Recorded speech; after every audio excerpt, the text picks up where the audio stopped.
Ya, bismillahirrahmanirrahim. Alhamdulillahirabbil alamin. Wassalatu wassalamu ala al-mab'uts rahmatan lil alamin. Nabiyina Muhammad wa ala alihi wa sahbihi wa man tabi'ahum bi ihsanin ila yaumiddin, amma ba'd.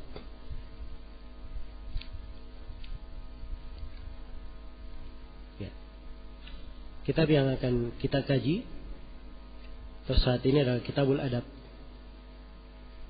dari Sahih Al-Bukhari. Dari Sahih Al-Bukhari. Dimaklumi Sahih Al-Bukhari karya Imam Ahli Hadith, Amirul Mu'minin fil Hadith, Abu Abdullah Muhammad ibn Ismail Al-Bukhari. Iya. Sahih Al-Bukhari adalah rujukan utama umat Islam tentang hadits Rasulullah SAW.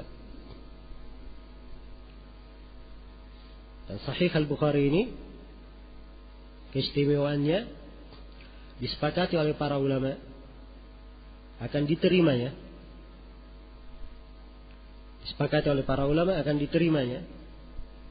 Nah, hadits-hadits yang beliau sebutkan adalah hadits yang disepakati akan kesahihannya. Kecuali ada segelintir hadits, ada pembahasan antara Imam Al-Bukhari dengan imam yang selevel dengan beliau, tapi di jumlahnya sedikit, tidak berpengaruh. Ya. Secara umum, kitab ini adalah kitab yang diterima oleh umat. Maka harusnya kita banyak memperhatikan kitab Sahih Al-Bukhari ini. Demikian pula Sahih Muslim dan sumber-sumber Islam yang lainnya.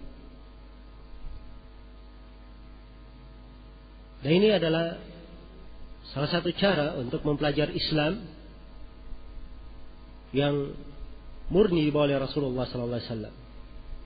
Karena Nabi SAW beliau mengajari para sahabat. Itulah hadits-hadits yang beliau ucapkan. Dan inilah yang ada di dalam buku-buku hadits termasuk dari Sahih Al-Bukhari ini. Iya.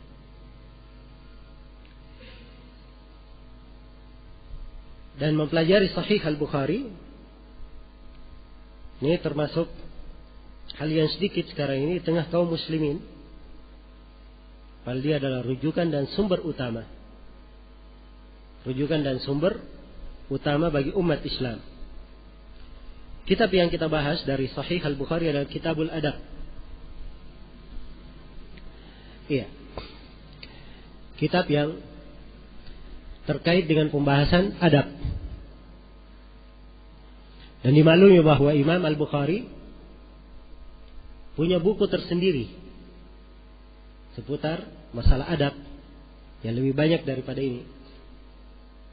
Haditsnya lebih banyak daripada di Sahih Al-Bukhari. Bukunya dikenal dengan nama Al-Adabul Mufrad. Al-Adab Al-Mufrad. Ya, dan buku itu alhamdulillah tercetak dan ada hingga hari ini. Disyarah oleh para ulama. Iya. Dan adab itu sendiri penting untuk dipelajari. Penting untuk dipelajari. Sebab kepada Allah Subhanahu wa taala seorang muslim dan muslimah ada adab-adab yang wajib dia jaga. Mesti dia perhatikan. Di dalam ibadah ada adab-adab yang dituntunkan. Di dalam berinteraksi dengan orang yang lebih tua, apakah kepada penguasa, apakah kepada ayah, ibunya, apakah kepada gurunya, maupun yang lainnya, ini juga punya etika dan adab. Berhubungan dengan manusia, dengan berbagai lapisannya, ya, juga ada etika dan adab yang dipelihara. Di dalam bermuamalah ada adab-adab yang dijaga. Ada adab-adab yang dijaga. Karena itulah tidak mungkin seorang muslim dan muslimah terlepas dari tuntunan adab Islam. Itu tidak mungkin. Ya. Dan dari sini juga saya ingin ingatkan bahwa adab-adab ini ada yang sifatnya wajib, dan ada yang sifatnya sunnah. Ya. Sebagian dari adab kalau ditinggalkan itu hukumnya adalah haram, dan sebagiannya lagi makruh. Sebagiannya lagi makruh. Iya. Dan Imam Al-Bukhari rahimahullah, dari keunikan beliau mengumpul buku khusus dikenal dengan judul Kitabul Adab. Yang sebenarnya pembahasan adab ini berpencar di banyak pembahasan syariat. Sebab tadi saya sebutkan ya, cakupannya banyak adab ini. Iya. Cakupannya banyak. Imam Al-Bukhari termasuk orang yang terdepan di dalam memberi contoh yang baik mengumpulkan masalah adab ini. Iya. Termasuk yang mengumpulkannya adalah Imam Abu Daud As-Sijistani. Bahkan sebagian ulama menyebutkan beliau punya buku khusus juga tentang masalah adab. Iya. Dan Ibnu Al-Qayyim rahimahullah dalam kitabnya Zadul Ma'ad, ini dicetak dalam 5 atau 6 jilid. Kitab ini juga menceritakan bagaimana petunjuk etika adab Rasulullah sallallahu alaihi wasallam. Iya. Jelas ya? Dan terus diikuti oleh para ulama kita dan diperhatikan. Di antara buku yang masyhur diajarkan oleh ulama kita di masa ini adalah Manzumah karya As-Safarini rahimahullah. Manzumah tentang adab. Iya. Yang disyarah oleh As-Safarini dengan judul Gidaul Albab. Ini menjelaskan tentang etika dan adab. Ini pembahasan adalah pembahasan yang dimaklumi akan pentingnya. Dimaklumi akan pentingnya. Iya. Nah, harus diketahui bahwa di masa dahulu para ulama kita, mereka dididik sebelum mempelajari ilmu, mereka mempelajari tentang adab-adab. Ya. Sampai Ibnul Mubarak ya, dan selainnya menyebutkan, kami belajar ilmu 30 tahun, belajar adab 30 tahun, dan belajar ilmu 20 tahun misalnya. Ini menunjukkan banyaknya mereka dididik dengan hal tersebut. Dan sebagian ahli hadits diberi gelar di belakangnya Fulan al-Mu'addib. Ya. Fulan, orang yang mendidik adab. Sebab memang dia didudukkan di masjid hanya untuk mendidik anak-anak kaum muslimin, diberikan etika dan adab. Ya. Dan di majelis-majelis ahli hadits dahulu, di majelis imla, kalau ahli hadits mengimla, tentunya orang merunduk menulis. Tapi ternyata di antara murid ada yang merunduk menulis dan ada yang tetap memandang ke guru. Ya, merunduk menulis ini dia sudah sampai di tahapan sudah menulis dan mempelajari. Kalau yang tidak merunduk hanya melihat ke guru, dia hadir di situ hanya melihat etika dan adab dari apa? Dari guru. Belajar. Ya. Dan ini adalah hal yang dimaklumi. Hal yang dimaklumi di kisah as-salaf. Ya. Dan Rasulullah SAW mendidik para sahabatnya dengan berbagai etika dan berbagai adab-adab tersebut. Menunjukkan pentingnya perkara ini. Ya. Dan kita di masa ini banyak dari kaum muslimin yang melalaikannya. Dia masuk di dalam menuntut ilmu, juga banyak yang tidak memperhatikan tentang sisi pentingnya ilmu ini. Ya, sisi pentingnya ilmu ini. Karena itu kita di majelis ini insyaallah taala akan membahas secara berurut tiap kali pertemuan dari kitab Al-Adab karya Imam Al-Bukhari. Al-Hafidz Ibnu Hajar rahimahullah memberikan definisi tentang Al-Adab. Ya. Kata beliau, Al-Adab isti'malu ma yuhmadu qawlan wa fi'lan. Adab itu adalah menggunakan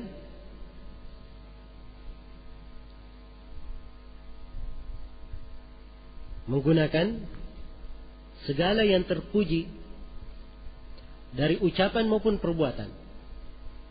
Itu adab namanya. Jadi apa saja yang terpuji di dalam syariat dari ucapan dan perbuatan,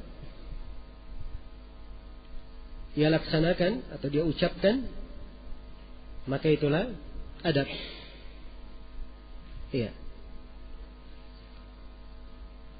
Ini salah satu definisi ya. Ada definisi-definisi lain yang mungkin bisa menggambarkan kepada kita apa makna pembahasan di Kitabul Adab ini. Sebagiannya memberikan definisi, disebut juga oleh Ibnu Hajar, bahwa al-adab al-akhdu bimakarimil akhlaq. Adab itu adalah mengambil, berhias dengan akhlak yang mulia. Berhias dengan akhlak yang mulia. Iya.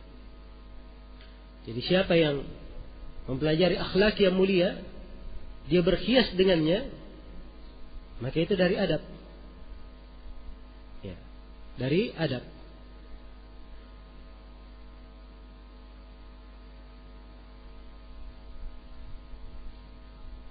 Ya, contoh misalnya dari etika dan adab, seseorang tidak tergesa-gesa. Ya.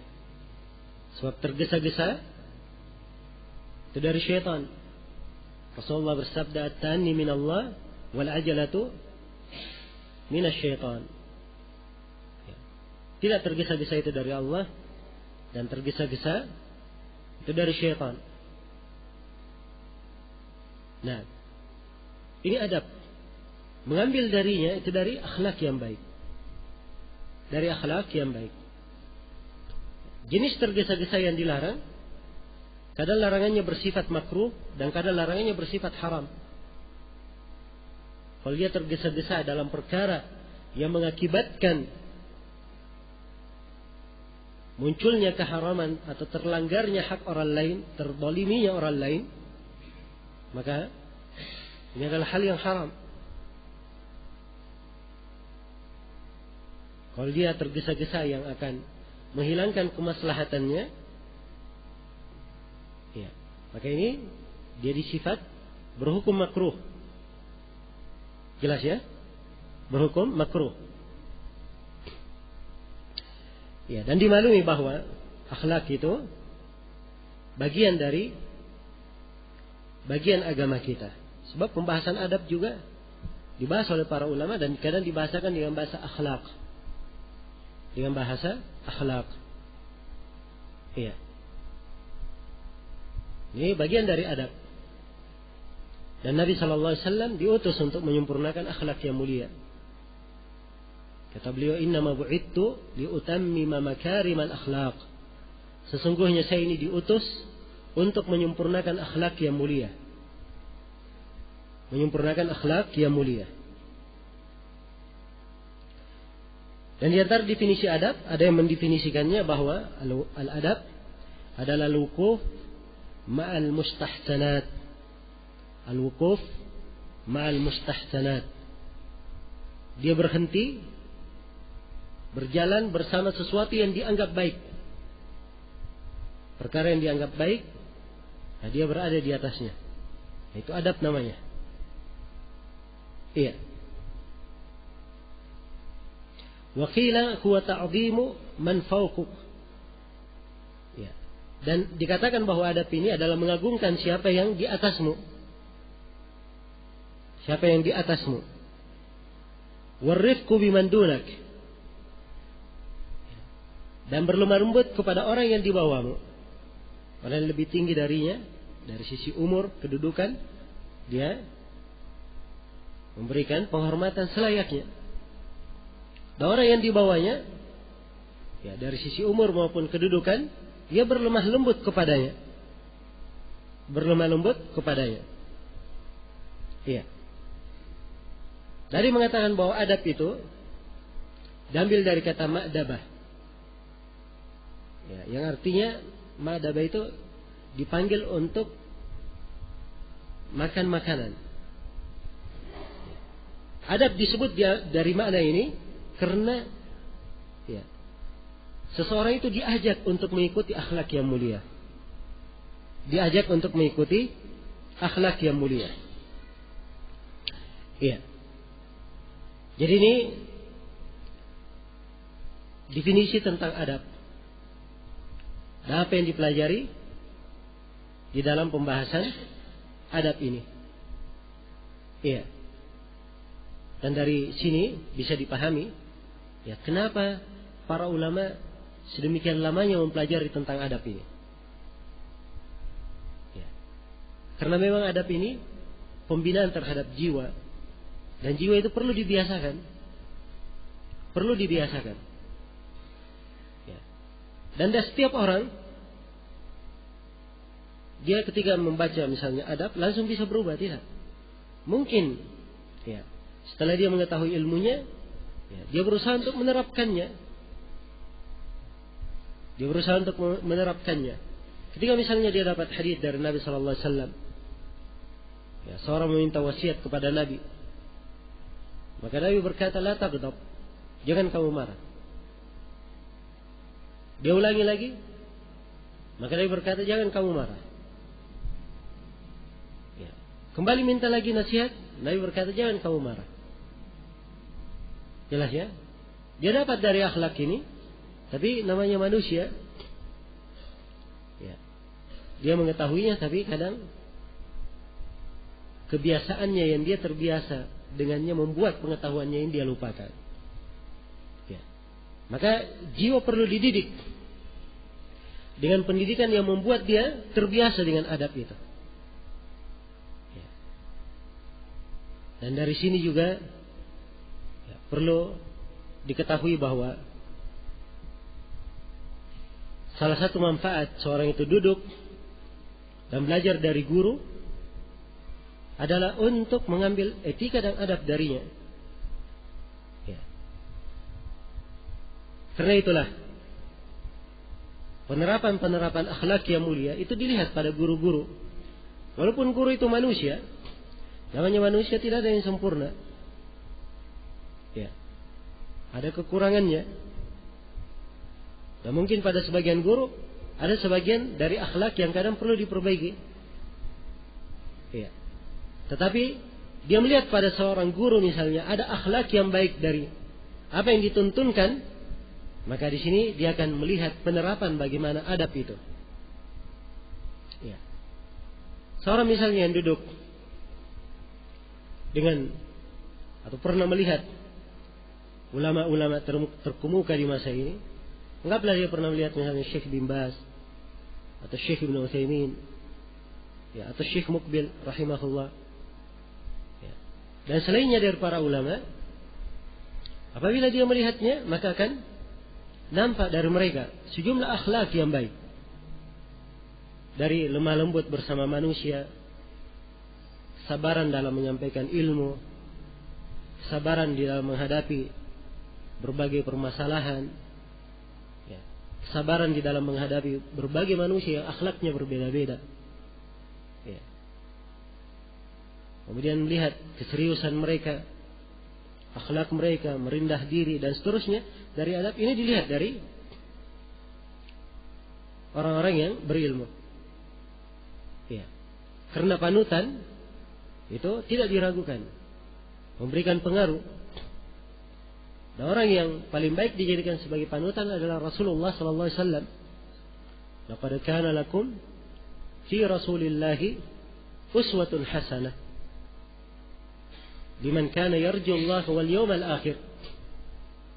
Sungguh telah ada untuk kalian pada diri Rasulullah sallallahu alaihi wasallam suri tauladan yang baik bagi siapa yang menghendaki Allah dan hari akhirat. Iya. Dan kadang ada sebagian pembahasan detail. Ya. Kita melihat akhlak dan adab para ulama itu. Ya. Dan ini jenis dari ilmu. Ya. Kadang tidak tertulis dalam buku-buku adab. Ya. Tapi adab ini berjalan di tengah para ulama. Berjalan di tengah para ulama. Jelas ya? Ya. Karena itu dari bait syair yang kita hafal dari Syekh Mukbil rahimahullah. Ya. Dan bait syairnya banyak disebut dalam buku-buku bahasa. Ya. Baitnya berbunyi, "Wabnul labuni idza ma luzza fi qaranin lam yastati' sawlatal buzlil qana'isi." Ya, memang agak sulit susunan baitnya. Tapi maknanya sangat indah. Bahkan luar biasa indahnya. Ya. Ibnul Labuni itu onta yang baru berumur 2 tahun. Onta jantan berumur 2 tahun. Ibnul Labun, onta jantan berumur 2 tahun ini, idza ma luzza fi qaranin. Kalau dia tidak bergaul, terdidik bersama onta yang 8 tahun umurnya atau 9 tahun ke atas, ya, lam yastati' sawlatal buzlil qana'isi, maka dia tidak akan mampu menghadapi onta-onta yang berumur 4 tahun 6 tahun. Jelas ya? Onta umur 2 tahun masih muda. Tapi karena dia bergaulnya dengan onta-onta yang sudah tua, ya, makanya dia punya akhlak dan kepribadian onta tua. Mampu dihadapi onta yang lebih tua darinya, yang umur 4 tahun dan 6 tahun. Karena dia bergaulnya dengan onta berapa? 9 tahun ke atas. Ya. Jelas ya? Maksudnya di sini seorang penuntut ilmu yang duduk, ya, dan mengambil ilmu dari ulama besar, ya, ini tentunya dia akan mampu untuk menghadapi masalah-masalah yang besar pula. Ya. Sebab nampak dari ulama tersebut bagaimana mereka menghadapi permasalahan. Ya, di tengah terjadinya fitnah, mereka berbicara apa? Ya, berbicara masalah apa? Ini bukan hanya terkait dengan permasalahan sebagian orang saja, atau hanya di kalangan salafiyin saja, tidak. Kadang permasalahan terkait dengan negara, musibah umum terjadi di negara itu. Kita lihat alim ini berbicara apa di saat tersebut. Ya, bagaimana mereka berkomentar, memberikan nasihat, penyelesaian. Nah, ini terbentuk, ya, akhlak dan adab yang tidak bisa diketemukan. Ya. Dan kita hanya duduk membaca buku-buku, tapi ada dari akhlak para ulama kita, dari guru-guru yang kita belajar darinya, itu sangat membantu sekali untuk menerapkan etika dan adab yang disebutkan di dalam hadits-hadits Rasulullah sallallahu alaihi wasallam. Iya. Karena itu di sini ingin saya ingatkan bahwa ilmu itu adalah sesuatu yang diagungkan, sebab dia adalah syiar Islam. Dan kita diperintah untuk mengagungkan ilmu. Allah berfirman, "Dzalika wa may yu'azzim sya'airallah fa innaha min taqwal qulub." Demikianlah bagi siapa yang mengagungkan syiar-syiar Allah, simbol-simbol Allah, maka itu dari ketakwaan yang berasal di dalam hati. Jadi kalau diagungkan syiar-syiar Allah, itu dari ketakwaan yang berasal dari apa? Dari dalam hati. Maka siapa yang mengagungkan ilmu itu, ya, dengan akhlak yang baik, Allah akan memudahkan untuknya jalan. Allah akan memudahkan untuknya jalan. Ya. Dan akhlak yang baik itu memberikan pengaruh dan manfaat yang sangat besar kepada seorang hamba. Ya. yang akan menciptakan kemaslahatannya dan kebaikannya di dunia dan di akhirat. Di dunia dan di akhirat. Betapa banyak dari manusia menyesal. Iya. Tapi penyesalan itu tidak bermanfaat setelah kejelekan sudah menimpanya.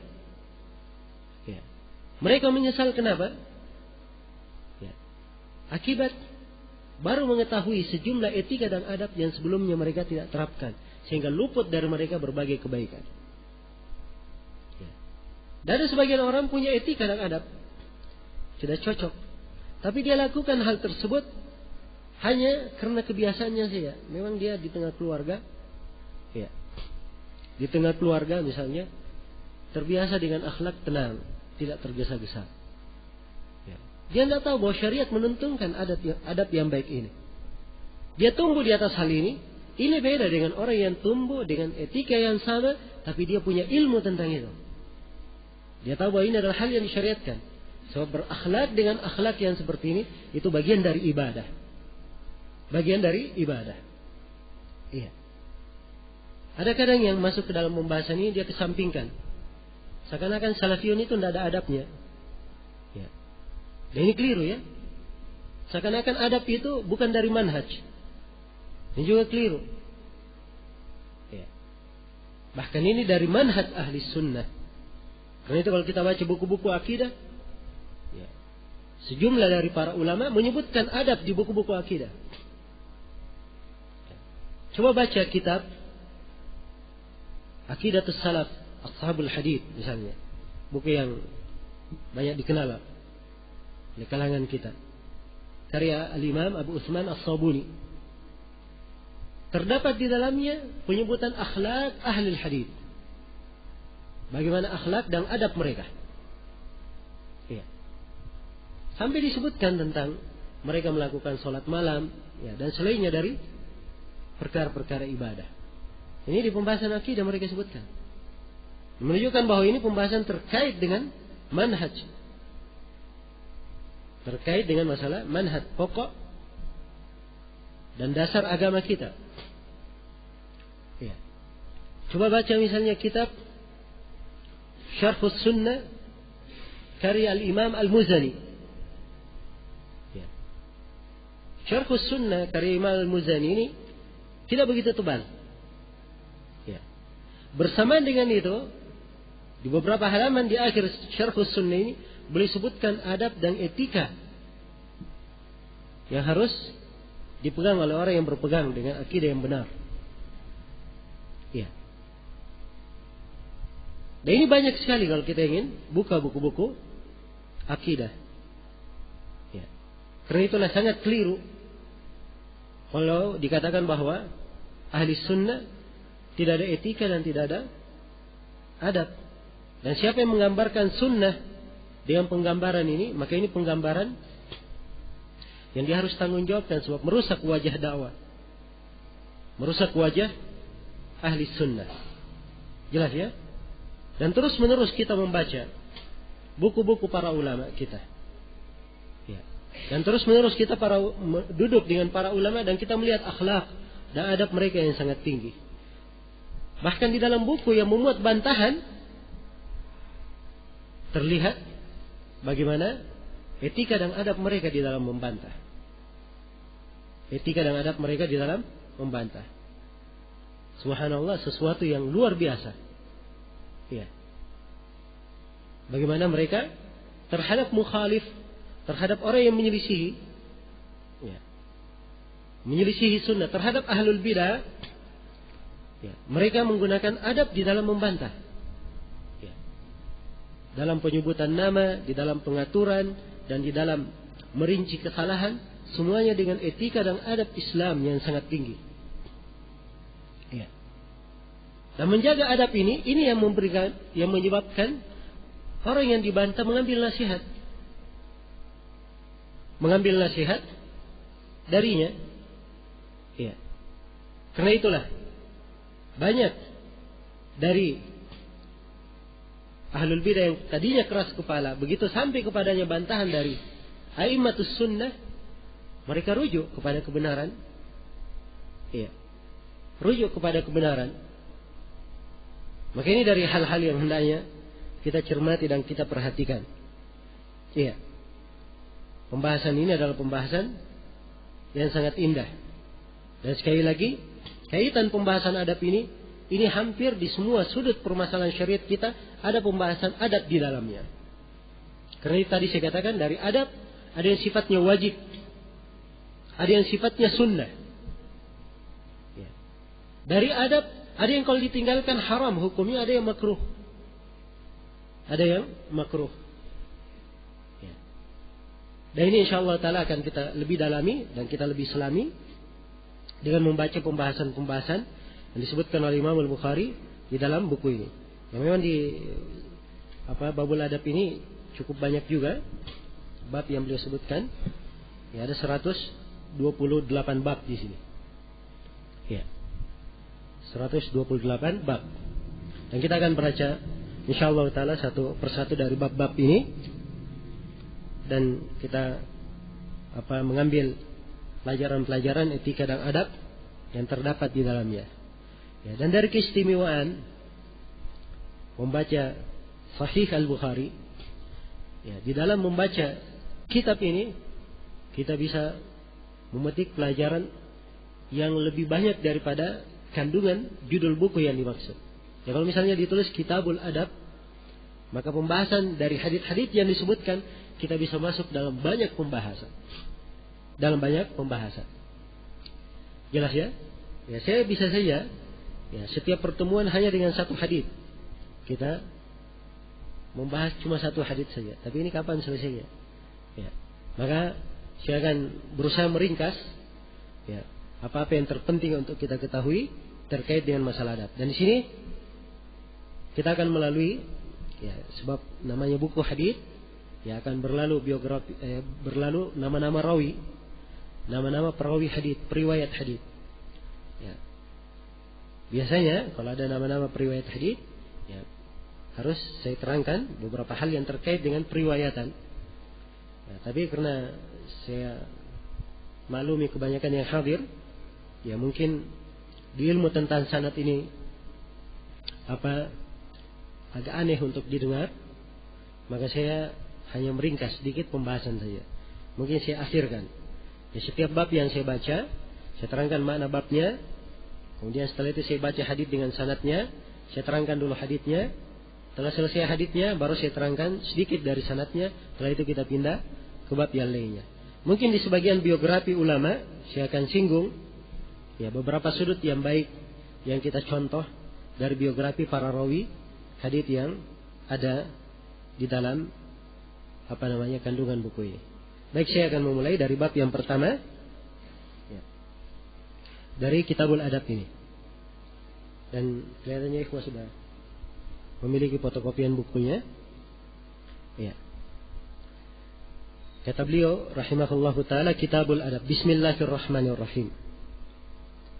Ya, beliau mulai dengan basmalah. Nah, dan ini hampir di seluruh kitab-kitab atau judul-judul kitab dalam Sahih Al-Bukhari itu dimulai oleh beliau dengan Bismillahirrahmanirrahim. Ya. Juga dimaklumi bahwa Sahih Al-Bukhari ini diriwayatkan dengan banyak periwayatan.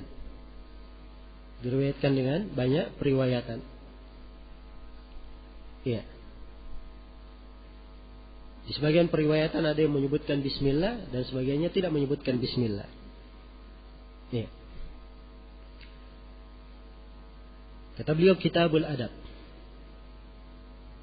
Kitab Al-Adab.